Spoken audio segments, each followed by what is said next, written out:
मला टीव्हीचा आवाज अजिबात नाही पाहिजे. मी टीव्हीचा रिमोट फोडून टाकेन, टीव्ही फोडून टाकेन मी. परीक्षा चालू आहे मुलीची, आवाज नाही पाहिजे मला. इंडिया पाकिस्तानची मॅच, बाहेर जाऊन बघा, बाहेर जाऊन बघा. हे काय एवढे पेन पेन्सिल पट्टी आणून ठेवली आहे, स्टेशनरी उघडू घरामध्ये मी? हां, काय 12 वर्ष परीक्षा नाही देणार आहे ती? काय माणूस आहे हा? हां, नशेमध्ये होतात का? सगळी स्टेशनरी उचलून आणली. जाऊ दे बेटा, सगळं घेऊन जा आणि पोरांना वाट वर्गा. हां नाही, यंदा काय जमणार नाही शिमग्याला यायला. नाही, पोरीची परीक्षा आहे ना, बोर्डाची परीक्षा आहे. पुढच्या वर्षी येतो. हां, पुढच्या वर्षी येतो. यू ऑल द बेस्ट म्हणती मावशी. ऑल हां, सांगितलं. काय रे चिडगुळ्यांनो, तुम्हाला किती वेळा सांगितलं आमच्या माळ्यावर येऊन खेळायचं नाही?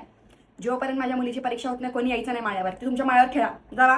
अभी क्या है का मेरे को, मतलब येऊन बसने का टाइम नहीं है का? पोरी का बोर्ड का परीक्षा चालू है का? 52-53 नहीं का हमके का चाहिए का? 93-96 मतलब ऐसा 99 ऐसा मार्क अपने को चाहिए. ऐसा बढ़िया का ऐसा कॉलेज भेटेल उसका का? समजे का? हे घे बेटा, कळशी भरून कॉपी बनवली आहे. पीत राहायचं, घोट घोट मारत राहायचा, म्हणजे कसं तुला झोप नाही लागणार. घे.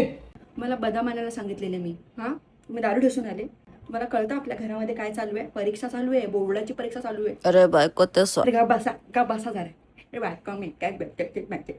हां, परीक्षा चालू आहे, तोंड बंद करा. घरी येऊन तर तिच्यासमोर अरे बटा सॅल्यूट आहे तुला, IPS बाळ. कशी बनणार आहे ते? घरी येऊन भांडण करणार, त्या याच्यामध्ये ती अभ्यास करणार आहे? हां, फीस भरा तिची क्लासची.